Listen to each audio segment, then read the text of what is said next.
mentalizar o bem, o fim das guerras e a paz no mundo, em especial ao nosso amado Brasil, e vamos mentalizar com o nosso sentimento de amor, de carinho, todos os nossos irmãos aqui dessa lista.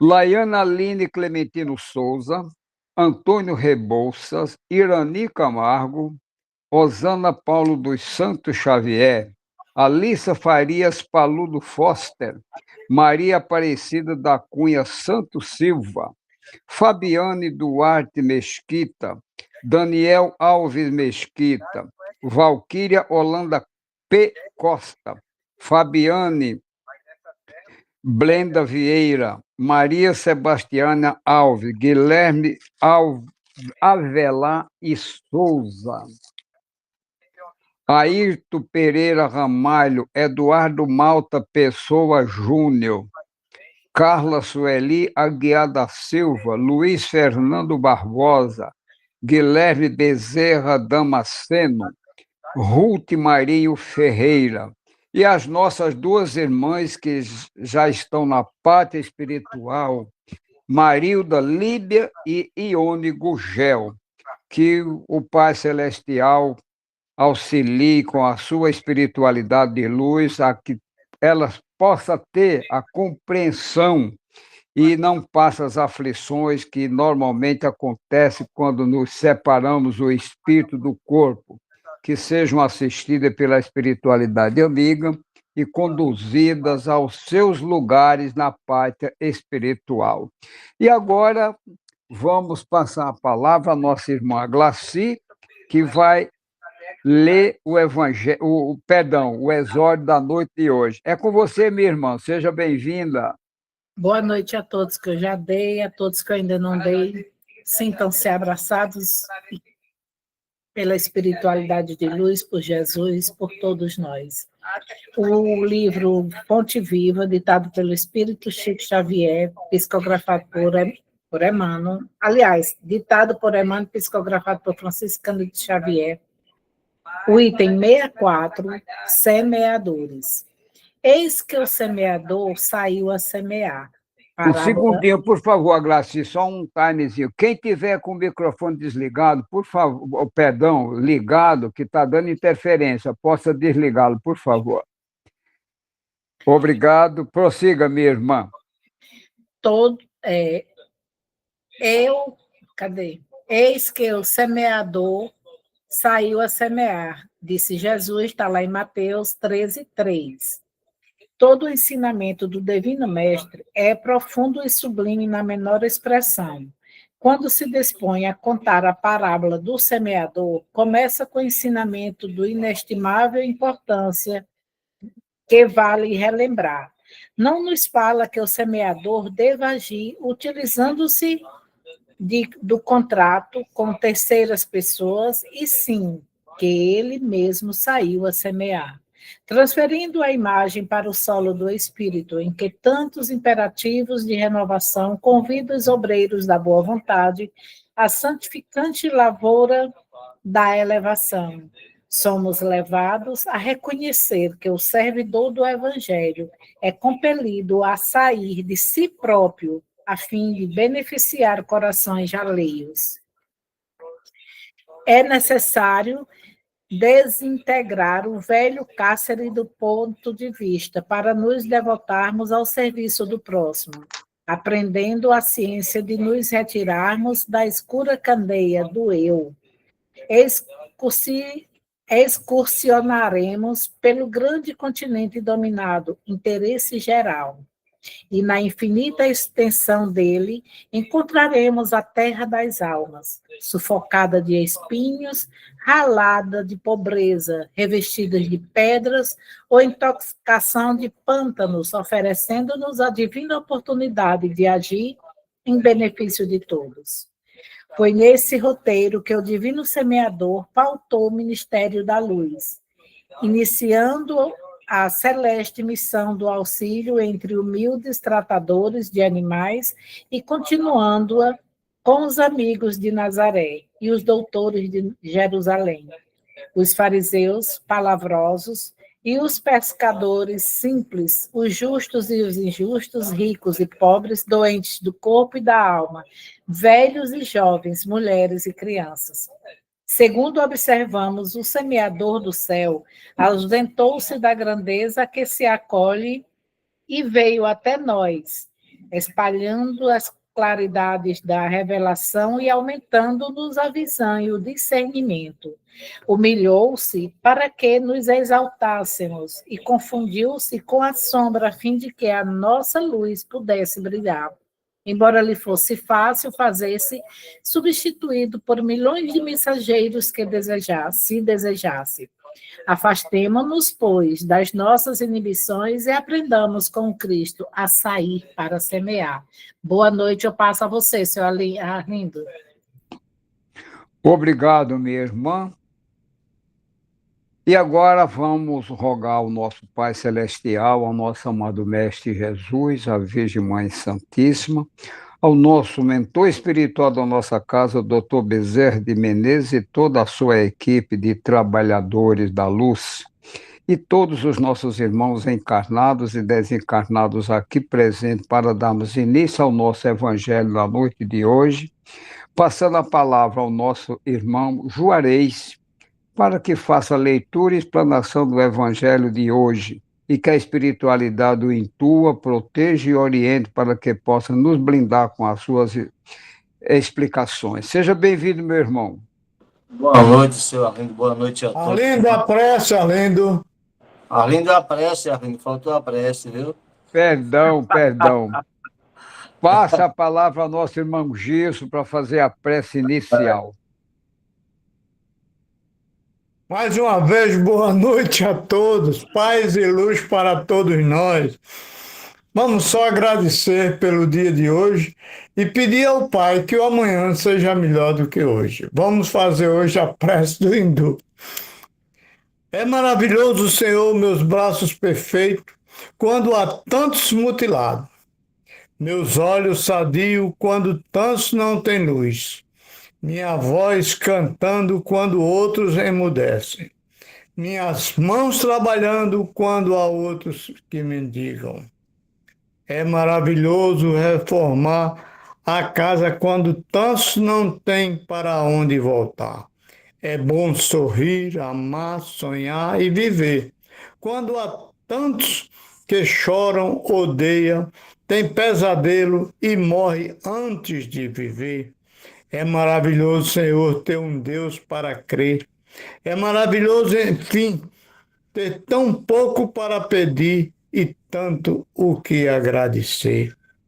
Pai amado, recebe esta humilde prece, transformando em bálsamo e consolador para todos nós, encarnados, desencarnados, amigos e inimigos, para que possamos ter o Evangelho da noite de hoje com muita paz, muita perseverança e muita alegria no coração de todos nós. Que assim seja, eu volto a palavra a Arlindo.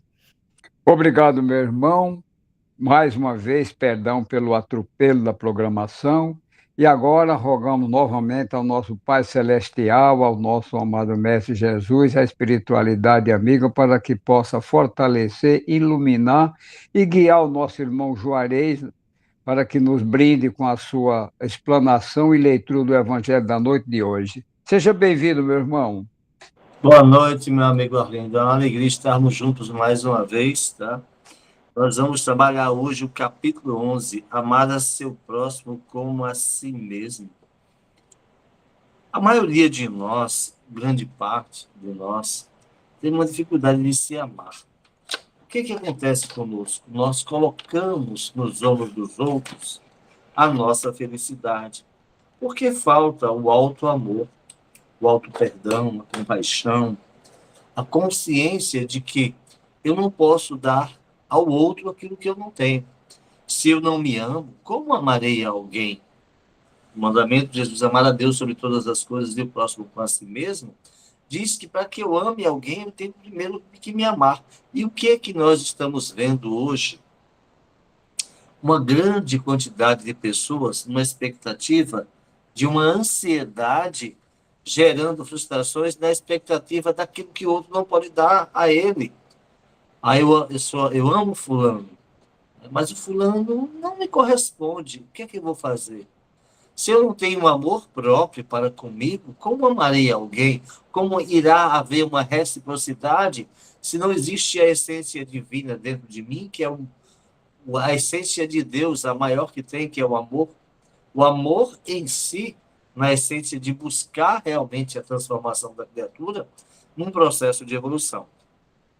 E o capítulo 11, ele fala assim: o maior mandamento, fazer aos outros o que quereríamos que os outros nos fizessem. Parábola dos credores e dos devedores, dai a César o que é de César, instruções dos Espíritos, a lei de amor, o egoísmo, a fé, a caridade para com os criminosos, deve-se expor a sua própria vida por um malfeitor? Então, são colocações de reflexão para que a gente venha dimensionar a nossa jornada enquanto espírito encarnado. E nós vamos trabalhar o item 5, dai a César o que é de César. Muitas vezes há uma reflexão nessa condição de dar a César o que é de César, com relação aos valores e as moedas que se pagavam impostos com a época de Jesus e até os dias atuais. E o que é que acontece conosco? Nós nos esquecemos que, quando Jesus fala, dai a César o que é de César, ele separa bem que a gente tem uma vida espiritual e que a gente tem uma vida material. E que essa vida material ela é necessária à evolução do espírito. Mas que nós devemos ter consciência de que essa vida material ela é de grande importância e relevância para o espírito que chega reencarnando. Ele chega despido, nu, sem nada, volta ao plano espiritual vestido por alguém que escolheu uma roupa e diz, tu vai desse jeito, não vai levar nada. Né? E aí o que acontece? Durante essa trajetória, a gente precisa viver as experiências enquanto espírito encarnante, numa condição de evolução para que a gente venha dentro do lar, no ambiente de trabalho, no convívio social, as experiências de evolução para o nosso orgulho, o nosso egoísmo, a nossa vaidade, que nós trazemos para extirpar, como fala Kardec. E nessa trajetória, muitas vezes, nós nos perdemos, porque nós nos apegamos aos bens transitórios, fazendo com que esses bens tenham mais valor do que o próprio espírito que caminha sendo, um aprendiz nessa jornada, na vivência do cotidiano ao qual nós estamos para viver as experiências. Essas experiências, todas elas são necessárias a nós. E assim, o nosso proceder faz com que a gente venha dimensionar a dar a César o que é de César e a Deus o que é de Deus.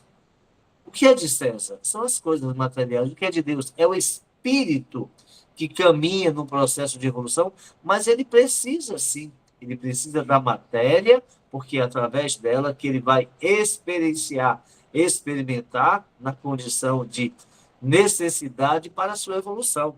E o texto, para a nossa reflexão, diz assim: então os fariseus, tendo se retirado, decidiram entre si o surpreenderem em suas palavras. Enviaram-lhe, pois, seus discípulos, como os herodianos, dizer-lhes: Senhor, sabemos que sois verdadeiro e que ensinais o caminho de Deus na verdade, sem considerar a quem quer que seja, porque não considerais a pessoa dos homens.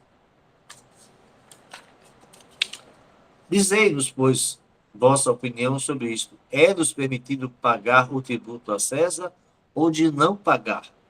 Mas Jesus, conhecendo a sua malícia, disse-lhes: hipócritas, por que me tentais? Mostrai-me a peça de dinheiro que se dá para o tributo. E tendo eles lhes apresentado uma moeda, Jesus lhe disse: de quem é esta imagem e esta inscrição? De César, disseram-lhe. Então Jesus lhe respondeu: dai, pois, a César o que é de César e a Deus o que é de Deus. O tendo ouvido falar dessa maneira, admiraram suas respostas e, deixando-o, retiraram São Mateus, capítulo 22, versículo 15, 22, São Marcos, capítulo 12, versículo 13 a 17.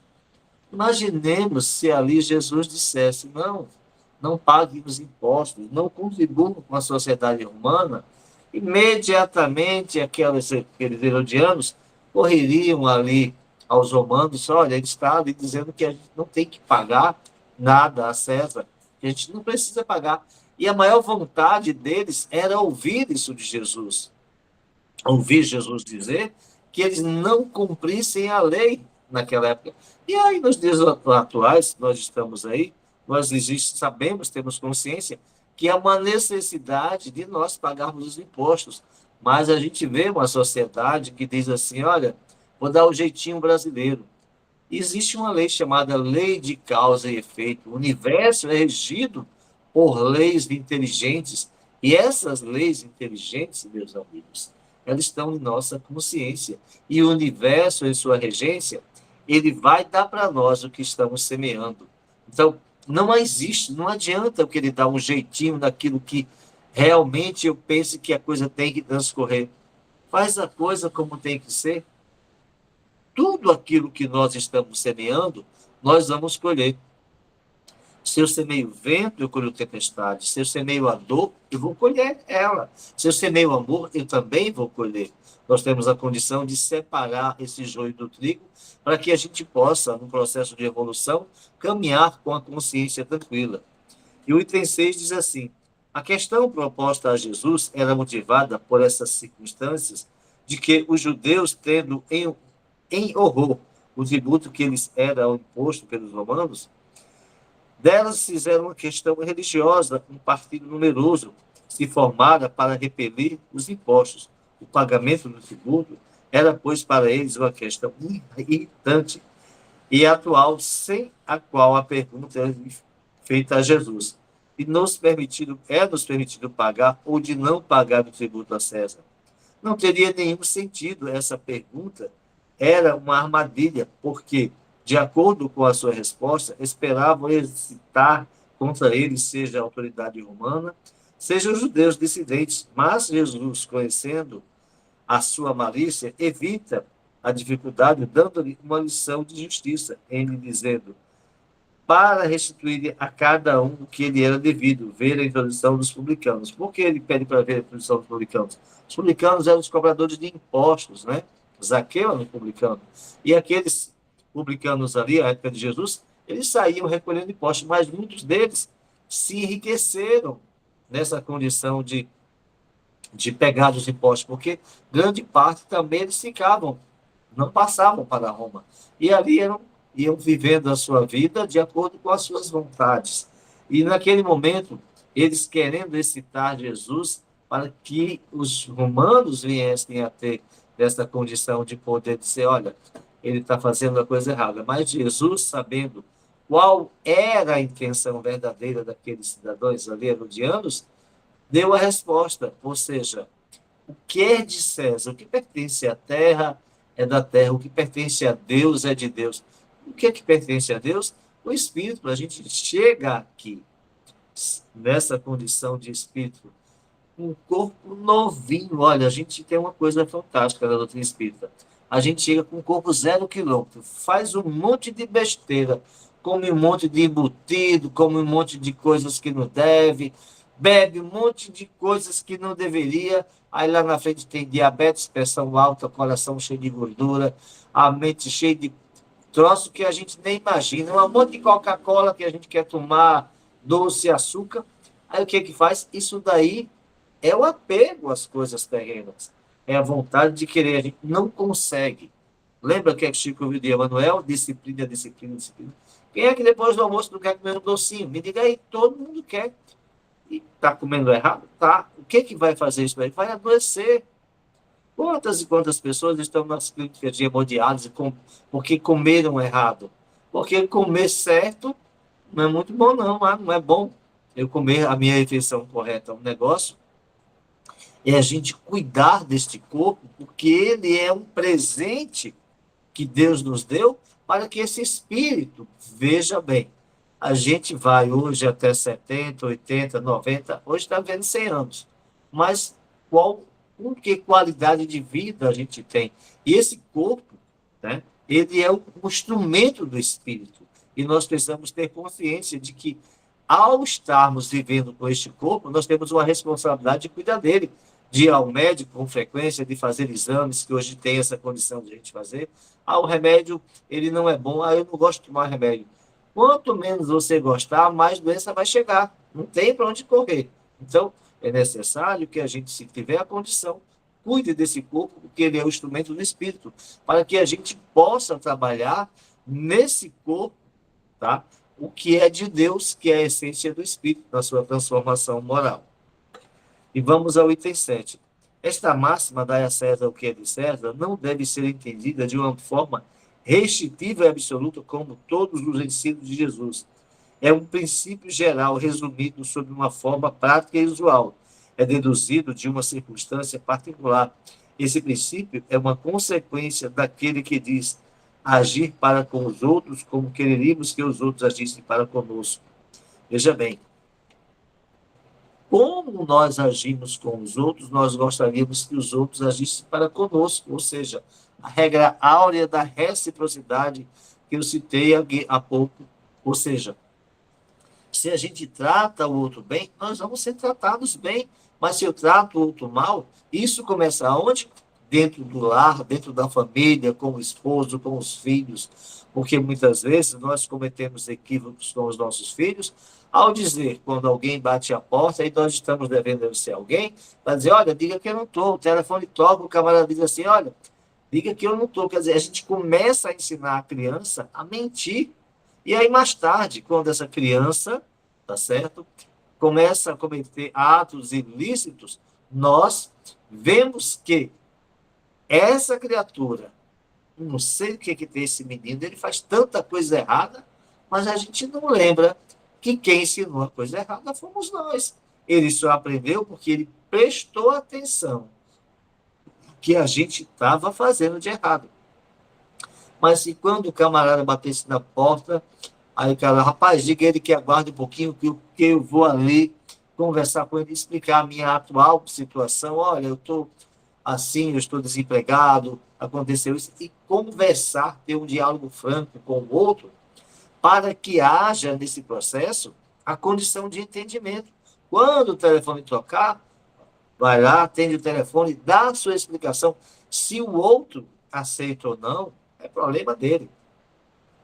Tem uma história de um amigo nosso que ele estava lá, deitado na cama para lá e para cá, inquieto, aperreado. Aí a esposa disse, meu filho, o que é que você tem? Ele disse, rapaz, é o seguinte, eu estou aqui aperreado porque eu estou devendo dinheiro a fulano e não tenho dinheiro para pagar. Aí ela chegou e disse, me dê o celular para cá. Pegou o celular dele, ligou para fulano, olha, meu marido não tem dinheiro para pagar você amanhã de manhã não, tá bom? Aí ligou o telefone, mulher, o que é que você fez? Agora vai dormir, que ele já sabe que não vai pagar ele.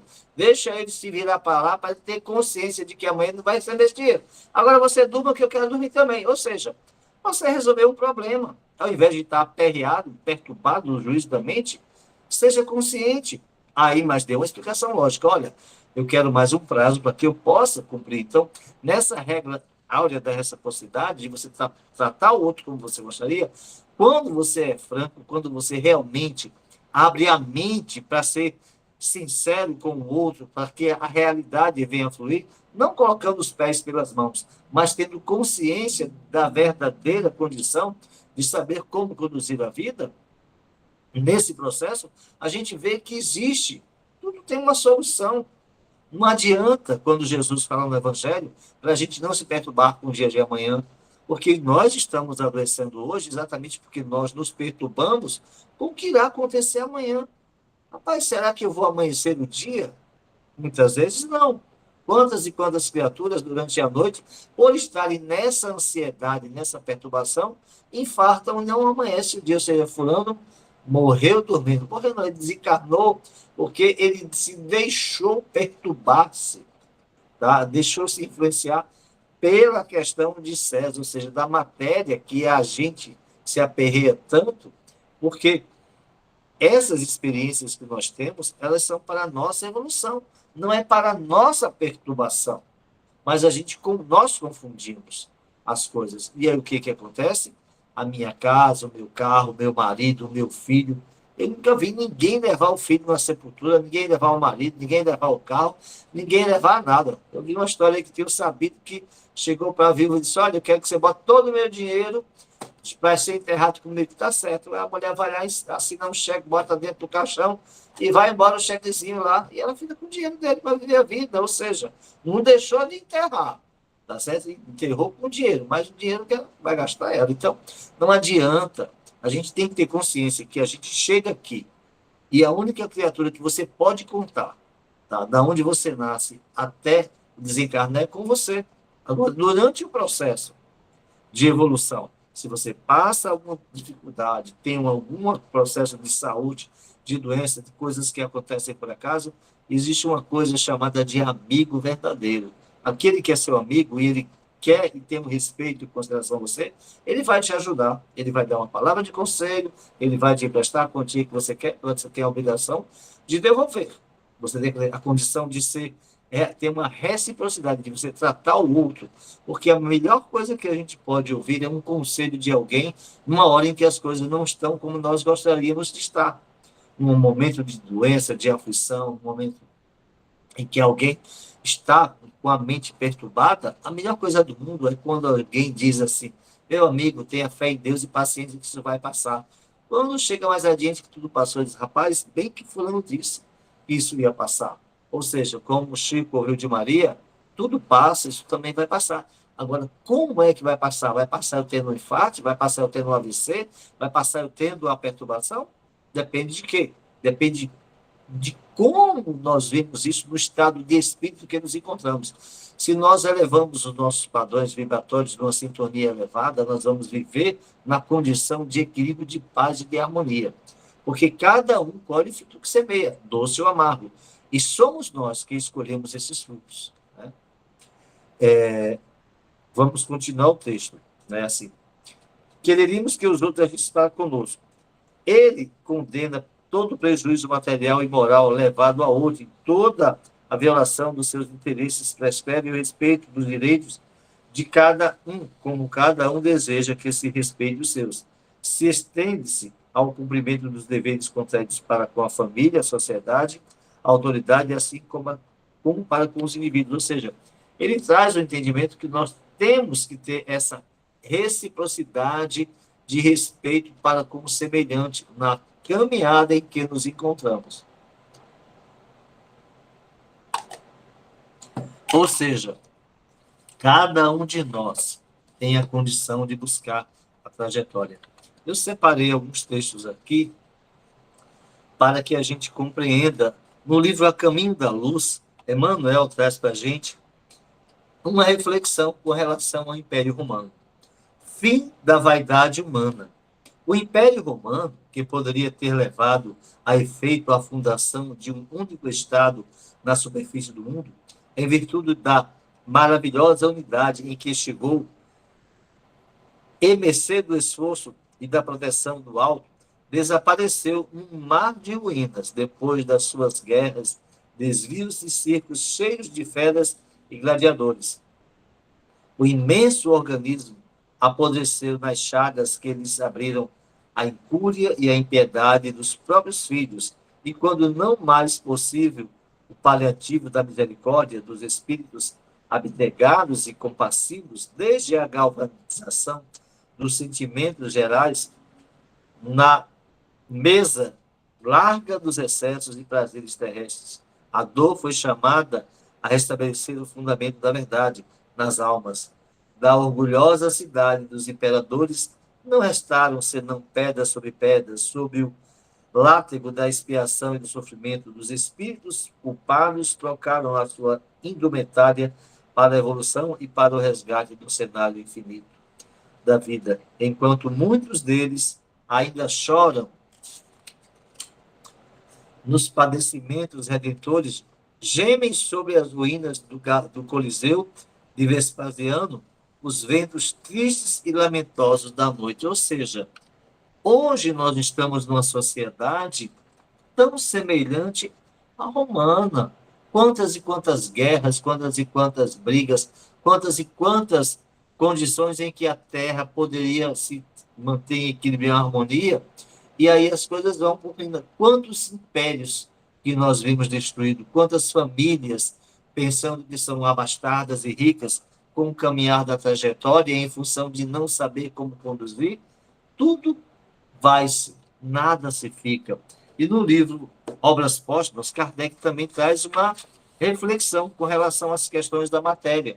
E ele nos diz assim: o espírito somente pode identificar-se com o que sabe ou crê ser a verdade, e essa verdade, embora de ordem moral, se lhe torna uma realidade que tanto melhor exprime quanto melhor a gente se dá a inteligência das coisas juntas, da flexibilidade e do talento, faz que as suas próprias impressões se transmitam às almas dos outros, mas que expressões que provocar nos outros aqueles que não as têm. Para o materialista, a realidade é a terra. Seu corpo é tudo, pois que, além dele, nada mais há, visto que a sua própria mente se extingue com a desorganização da matéria, como o fogo com combustível. Não pode, portanto, com a linguagem da arte exprimir, senão o que vê e sente. Ora, se ele só vê e só sente a matéria tangível, unicamente se lhe é possível exprimir. Nada pode aurir de onde apenas vê o vazio se aventura por um mundo que desconhece, entra aí, como cego, inalgerado aos esforços que empregue para elevar à satisfação do idealismo. Fica na terra a terra, como um pássaro sem asas. Ou seja, não adianta, se eu venho à terra e ver experiências necessárias da minha evolução, e aqui eu me apego com esse corpo transitório, se eu faço com que ele seja a única coisa que eu valorizo, ou seja, os bens materiais, se eu não valorizo a família como uma célula máter da sociedade espiritual, eu não vou caminhar numa harmonia e equilíbrio de paz. Porque todos nós vemos entre famílias. Nessas famílias, nós vamos a viver experiências no ambiente de trabalho e em uma sociedade que nos agrega valores. Mas quais são os valores que nós estamos escolhendo? A gente vê as pessoas vir aos templos religiosos para darem uma satisfação à sociedade, não para se espiritualizarem. Ou seja, quando eu dou a César o que é de César, eu dou a Deus o que é de Deus, eu vou separar realmente, eu vou utilizar esse corpo, que é uma matéria que me faz ter a condição de viver a experiência, mas me espiritualizando através da consciência desperta. Na minha transformação moral, eu vou fazer com que as coisas aconteçam e que tudo flua. Mas não é fácil você chegar e se espiritualizar, porque muitos de nós gostam de quê? Da comilança desequilibrada, do sexo desequilibrado, da bebida desequilibrada, gosta do convívio social numa condição em que eu não sei me conter nos impulsos em que me encontro, e aí o prazer de querer, muitas vezes, denegrir a imagem do outro, ser melhor ou maior, em função do orgulho e da vaidade, faz com que eu me perca nessa condição de espírito em evolução. Mas quando eu pratico a caridade, quando eu tenho a fé e umas obras que eu executo através dessa fé, eu mudo tudo. Por quê? Porque tudo se transforma e eu me espiritualizo. Porque ao ver o meu irmão sofrer, eu vou trabalhar e tratar ele como eu gostaria de ser tratado se eu estivesse naquela condição. Mas o que acontece conosco? Aquele que vem até nós pedir algo, nós julgamos. Eu não vou dar porque ele vai fazer isso, vai fazer aquilo. O que ele vai fazer com o que eu estou dando é problema dele. Eu vim naquela condição que aquele espírito se encontrava, um necessitado, que talvez eu possa ter sido anteriormente em outra vida. Mas se eu estou tendo uma oportunidade de servir, ou seja, de doar, que eu não perca a oportunidade de servir. Adolfo Bezerra de Menezes Cavalcante nos diz plenamente que não serve, não merece ser servido. Ou seja, se eu não busco trabalhar essa essência de transformação, como é que as coisas vão mudar? Como é que eu vou dar a César o que é de César e a Jesus, a Deus, o que é de Deus? Porque eu não sei distinguir uma coisa da outra. O apego aos bens transitórios, tá? Esse apego faz com que a gente sofra, e nós estamos aqui para essa transformação moral. O Evangelho, segundo o Espiritismo, ele tem um cunho religioso. A filosofia poética que traz para nós essa condição de expressar o conteúdo kardeciano nos mostra que a reflexão que fazemos em nossa trajetória, libertando a nossa mente da ignorância, Quando Jesus fala, conhecereis a verdade e ela vos libertará, é um despertar de consciência para todos nós. Mas o que a gente precisa fazer? Se debruçar sobre os livros. Quantas e quantas questões Kardec traz para nós na Revista Espírita, quantas e quantas questões André Luiz traz nas obras que traz para a gente ali, para a gente refletir nos exemplos e nas histórias contadas através das obras que ele cita para nós. Mas o que acontece? Nós somos médios, vamos à casa espírita e a gente começa a fazer coisas que não devia. E aí o que acontece? A gente perde a oportunidade. Eu tenho um amigo que ele vai fazer o evangelho nas casas das pessoas e ele disse assim, nem um copo d'água eu aceito. Eu disse, amigo, mas você deve ser amigo? Eu não aceito, eu vou lá fazer o evangelho. Porque muitas vezes o camarada só tem água para beber. Aí se eu vou tomar água dele, não, eu saio de casa, eu levo a minha água no carro, eu levo o meu lanchezinho lá, porque eu sei que aquela criatura talvez não tenha nada. Eu vou levar o amor através do evangelho.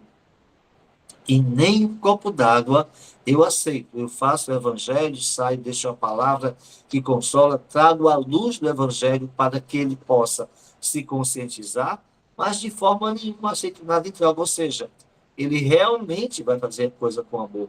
Mas o que acontece? A gente vai lá, faz um banquete. Aí, meu amigo, o que a gente faz? Espírita já gosta de comer. E quando chega e tem uma mesa farta, aí eu vou com os amigos meus para Itaipu, a gente inventou um tal do lanchinho lá, que agora se tornou um jantar. Eu já estou reclamando, porque a gente vai para a reunião, ao invés de fazer um lanche, está sendo um jantar. Quer dizer, a coisa mudou, não é mais o que era. Ou seja, era para ser um lanche, aí eu digo, rapaz, eu vou começar a usar a ideia do meu amigo. A gente vai chegar aqui com... Nem água a gente vai tomar água só, fluidificada e voltar, porque a gente começa a mudar os parâmetros. Então, nós temos que ter consciência. Muitas vezes o outro não tem a condição de dar aquele banquete. Ele tem a condição de dar um lanche para a gente. Ele fica se preocupando com o que vai dar para nós. O que nós queremos na casa espírita é o amor, é a caridade, é a nossa transformação moral. Lembrando de que nós podemos falir, nós podemos cair. Por quê? Porque nós somos tentados 24 horas. E aí o que acontece? As coisas fluem e não caminham como gostaríamos. Então, é necessário que a gente saiba o que é de César, o que é de Deus. O espírito em evolução vem à Terra despertar a consciência para a sua angelitude. Um dia todos nós seremos anjos. Não adianta dizer, eu não acredito, eu não sei. Bem, se você acreditava ou não acreditava em reencarnação, é problema seu, mas agora você sabe. E a quem muito é dado, muito será cobrado. Por quê?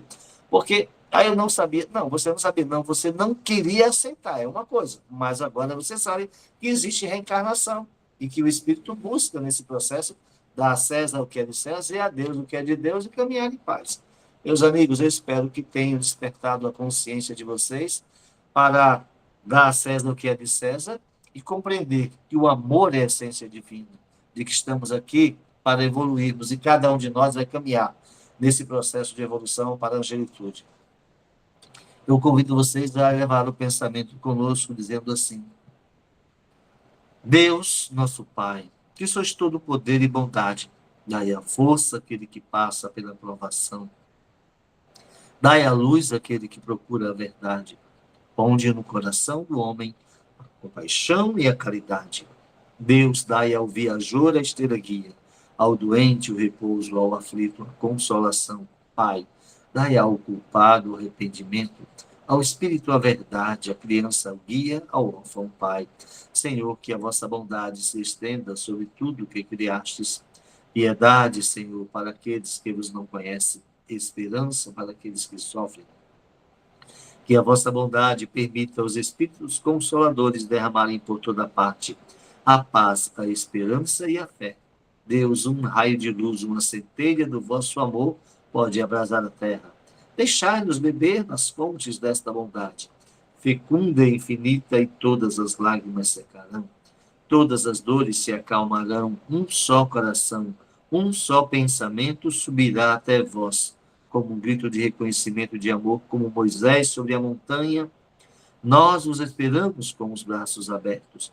Ó bondade, ó beleza, ó perfeição, e queremos de alguma sorte merecer a vossa misericórdia. Deus, dai-nos a fé e a razão, dai-nos a simplicidade, que fará de nossas almas o espelho onde se refletirá a vossa doce e divina imagem. Mestre amado, Maria Santíssima, Adolfo Bezerra de Menezes, Falange Branca, Juca Salina, a vós ofertamos esta prece para ser de luz e de paz para todos aqueles que sofrem, onde quer que se encontrem. É com você, senhor Arlindo. Obrigado, meu irmão, e vamos elevar o nosso pensamento em agradecimento à espiritualidade maior e a todos os nossos irmãos encarnados e desencarnados que aqui estiveram conosco nessa noite, que nos dão sustentação ao nosso evangelho diário.